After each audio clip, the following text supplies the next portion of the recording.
ብዙ ሰዎች ወዴት እየሄዱ እንደሆነ ሳያውቁ ሕይወታቸውን በዘፈቀደ ይመራሉ። ብዙ ሰዎች በልምምዶቻቸው ታስረው ሕይወታቸውን በጭንቀት ያሳልፋሉ። በጣም የሚያሳዝነው ነገር ደግሞ በሕይወታቸው ደስተኛና አመስጋኝ የሆኑት በጣም ትንሽ መሆናቸው ነው። ለዚህ ችግር መፍቻም እንዲሁም በከፍተኛ ጥናት የተሰራ በደስታ የተሞላ ሕይወት የምትኖርበትና ኮንፊደንስ የምትገነባበት ለሕይወት ትርጉም መስጠት የምትማርበት የጆርዳን ፒተርሰን 12 የሕይወት ሕጎች የሚል መጽሐፍ ይህን ግልጽ አድርጎ ያስረዳል። ለሌሎች አሳቢ እንደሆንከው ለራስህ ማሰብ ተለማመድ ይለናል። ልትወዳደሩ የሚገባ ብቸኛ ሰው የድሮ ማንነት ብቻ መሆኑን እወቅ ይላል። ሁሌም እውነቱን ተናገር ወይም ቢያንስ አትዋሽ። እነዚህን የመሳሰሉና ሕይወት ለዋጭ የሆኑ አርዕስቶችን ይዟል። ቀለል አድርገን ከሕይወታችን ጋር እንዲዋሃዱ አድርገን አንድ ባንድ እናያቸዋለን። ሕግ 1 ቀጥ ማለትን ተለማመድ። ትከሻ ወደ ኋላ፣ ደረትህ ወደፊት። ይህ ሕግ ቅርጻችን ያማረ እንዲሁም ብቻ የተጻፈልን አይደለም። አቋምህ ለዓለም እኔ ይሄንን ነው የምመስለው ብለህ የምትናገርበት አፍህ ነው። ጸሐፊው አንድ አስገራሚ ምሳሌን ይነግረናል። 2 ሎብስተሮች እርስ በርስ ቢጣሉና አንደኛው ቢሸነፍ የተሸናፊው ሎብስተር የአእምሮ ኬሚካሎች ይቀየራሉ። ይህም ሰውነቱ እንዲሰበሰብና ተገዢ እንዲሆን ያደርገዋል። ያሸነፈው ደግሞ በተቃራኒ ሰውነቱን ይነፋፋል፣ ረጅም ሆኖም ይቆማል። በዚህም ምክንያት አካባቢውን በሱ ቁጥጥር ውስጥ አድርጎ ሌሎቹን ሁሉ ለሱ ያስገዛል። እኛ ሰዎችም ከዚህ የተለየን አይደለንም። እስኪ ይህን አስቡት። 2 ሰዎች የሥራ መጠይቅ ሊያደርጉ ነው። አንደኛው ቀጥ ያለ አቋም ያለው በኮንፊደንስ የጠያቂውን አይን እያየ የሚያወራ ጠበቅ ያለ የእጅ ሰላምታም የሚሰጥ አይነት ነው። ሌላው ደግሞ ከትከሻው ጎበጥ ያለና አይን ማየት ስለሚፈራ መሬቱን የሚያይ የእጅ ሰላምታውን ቢሆን የተልፈሰፈሰ አይነት እና ስራውን ማን የሚያገኝ ይመስላችኋል? ግልጽ ነው። በራሱ የሚተማመነው የመጀመሪያው ሰው ነው የሚሆነው። እዚህ ጋር ልናውቁ የሚገባው ሌላው ጠቃሚ ነገር አቋማችን ለሰው መልእክት የምናስተላልፍበት ብቻ አለመሆኑን ነው።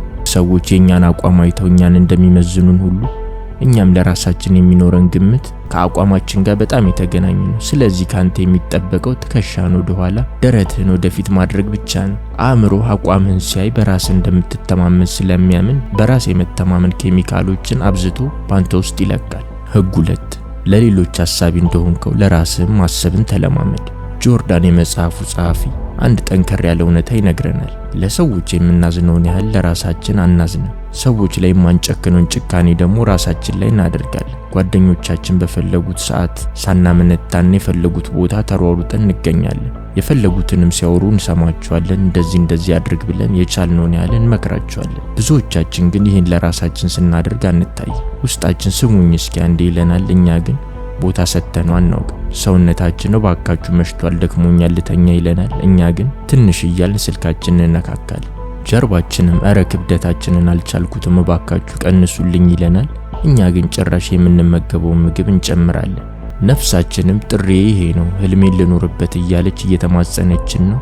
እኛ ደግሞ ያልተፈጠረችለትን ሕይወት እያስኖርናት እያስጨነቅናት ነው። ጆርዳን ይሄ የሚፈጠረው በውስጣችሁ እኔ እኮ እንክብካቤ አያስፈልገኝም የሚል ጎታች ድምጽ ስላለ ነው ይለናል። አንተ እኮ አትችልም፣ ይሄማ ላንተ አይገባም የሚል ገዳይ የውስጥ ድምጽ ስለሚሰማህ ነው። ይህንንም አስወግደን ራሳችንን መውደድ መንከባከብ መቻል አለብን። ሕግ 3 ላንተ ጥሩ ከሚመኙ ጋር ብቻ ጓደኝነትህን አድርግ። ብዙውን ጊዜ ጓደኞቻችንን አጋጣሚዎቻችን ሲመርጡልን ይስተዋላል። እንዴት ግን ጓደኛሞች ሆናችሁ ተብለን ስንጠየቅ አብረን ስለምንሰራ ወይም በዚህ አጋጣሚ ተገናኝተን እንላለን። እዚህ ጋር በደንብ ማወቅ ያለብን ግን እንዲከቡን የፈቀድንላቸው ሰዎች እኛን እንደሚሰሩን መንገዳቸውን መንገዳችን፣ ማንነታቸውን ማንነታችን እየሆነ እንደሚመጣ ነው። ስለዚህ ባጭሩ ህልማችሁን በማይረዱ ሰዎችና የነሱም ማኗኗር ዝም ብሎ ኑሮ መሞትን የሚሰብክ አይነት በሆኑ ሰዎች በፍጹም እንዳትከበቡ።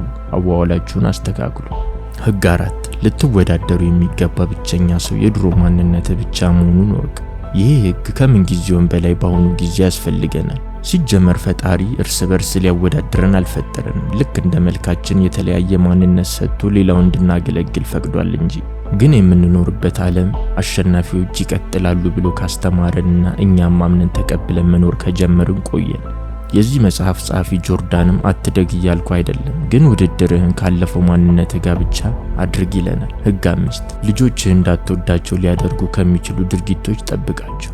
ጆርዳን የዚህ መጽሐፍ ጸሐፊ ወላጅ መሆን ማለት የልጆቻችሁ ጓደኛ መሆን ማለት አይደለም ይለናል። ሕፃናቶቻችሁ ስርዓት እንዲይዙ መቅጣት ያስፈልጋል፣ ይሄም መንገዳቸውን እንዳይስቱ ያደርጋል ይለናል። ምክንያቱም ኃላፊነትን ከልጅነቱ እየወሰደ የመጣና ለሰዎችም ክብር መስጠት በጊዜው የተማረ ሕፃን ሲያድግ ሕፃን ሆኖ አይቀርም። ካልተለማመደ ግን በተቃራኒው አድጎም ከሕፃንነት አይወጣም። እኛ ግን ሕፃናቶችን ሲጫወቱ የበታተኑትን ዕቃ ራሱ ትተው እንዲሄዱ እንፈቅድላቸዋለን። ማወቅ ያለብን ነገር ደግሞ የዛሬው ስርዓት አለማክበር ለነገ የኑሮ ስቃይ እንደሚሆናቸው ነው ይለናል የመጽሐፉ ጸሐፊ። ሕግ 6 ዓለም እንደዚህ ካልሆነች ከማለት በፊት አስቀድመ ቤትህን አስተካክል። ወደ አእምሮህ አንዳንድ ወቀሳ በመጣ ቁጥር እነሱም አያልክ ከማማረር በፊት እኔስ ይህን ችግር እንዴት ነው ቤቴ ውስጥ ፈትቼዋለሁ ወይ ብለህ ጠይቅ። ለምሳሌ ምንድነው ከተማው እንደዚህ የቆሸሸው የሚል ሐሳብ ወደ አእምሮ ከመጣ ግን የኔስ ቤት እንዴት ነው ሳሎኔ፣ ጓዳዬ ብለህ መጠየቅን ተለማመድ። ሕግ 7 የእውነት ሊጠቅሙ የሚችሉ ነገሮች ላይ ብቻ አተኩር። አሁኑኑ መደሰት፣ አሁኑኑ ገንዘብ ማግኘት ነው የምንፈልገው። ትዕግስት የለንም። መጠበቅ የሚለውንም ቃል አንተገብረውም። ፈጣን አሸናፊነቶችን ካሳደድክ ለማይቀረው ዘላቂ ውድቀት ዝግጁ ሁን ይለናል። ስለዚህ ትኩረታችንን ሁሉ ምንም ያህል ከባድ ቢሆን ቅጽበታዊ ደስታ ላይ ሳይሆን ዘላቂ ደስታን የሚሰጠን ነገር ላይና ትርጉም ያለው ነገር ላይ ነው ማድረግ መለማመድ ያለብን። ሕግ 8 እውነቱን ተናገር ወይም ቢያንስ አትዋሽ። በጊዜው ስናየው ውሸት ቀላል የማምለጫ መንገድ ይመስለናል። እየቆየ ሲሄድ ግን ሕይወታችንን ያመሰቃቅላል። ጆርዳን የመጽሐፉ ጸሐፊ እያንዳንዱ ውሸት ገሃዱን ዓለም የምታዩበትን ሁኔታ እያጣመመና ያላችሁንም ታማኝነት እየሸረሸረ ይመጣል ይለናል። በተቻለ መጠን ከእውነት ጋር ቆመን ከንጹህ ሕሊና የሚገኘውን ሰላም እናጣጣም። ሕግ 9 እያወራህ ያለው ሰው አንተ የማታውቀውን አንድ ነገር ሊያውቅ እንደሚችል አስብ። አብዛኛው ሰው ከሌላው ሰው ጋር ሲያወራ ቀጣይ ምን ብሎ እንደሚመልስ ስለሚያሰላስል ከልቡ ያዳምጥ። አለማወቅ ነውር እንዳልሆነ ማወቅ አለብን። ያገኘነውን አጋጣሚ ተጠቅመን የምናውቅ መስለን ለመታየት እንጣጣራለን።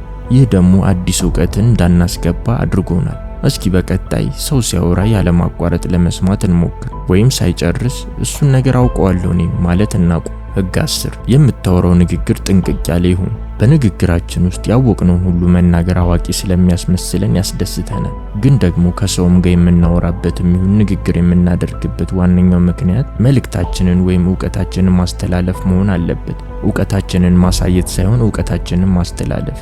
ሕግ 11 ልጆች እየወደቁ እንዲጫወቱ መፍቀድ። አንተ ልጅ ተው ትሰበራለህ፣ አንተ ልጅ ተው እንዳትወድቅ። በአብዛኛው ጊዜ ልጆቻችንን እንዳይወድቁ ብቻ ብለን ሳይሆን እንዳይረብሹን ተው እንላቸዋለን። በግልጽ ስርዓት እንዲይዙ ማድረጉ ተገቢ ሊሆን ይችላል። እኛ ግን ትወድቃለህ፣ ትሰበራለህ የሚሉ የአትችልም ቃላቶችን በየቀኑ እናሰርጽባቸዋለን። የዚህ መጽሐፍ ጸሐፊ ጆርዳንም ከልክ በላይ ለልጅ መጠንቀቅ እድገታቸውንና ጥንካሬያቸውን እንደመንጠቅ ነው ይለናል። ሕግ 12 ለመደሰት ትልቅ ነገር አትጠብቅ። ሕይወት አስቸጋሪ ነው፣ ስቃይም የማይቀር ነው። ስለዚህ ትንንሽ ነገሮች ውስጥ ደስታ ማግኘት ተለማመድ ይላል። ችግሮችህ ቢበዙም ቆም ብለህ ትንንሽ ነገሮችን ማድነቅ ተለማመድ።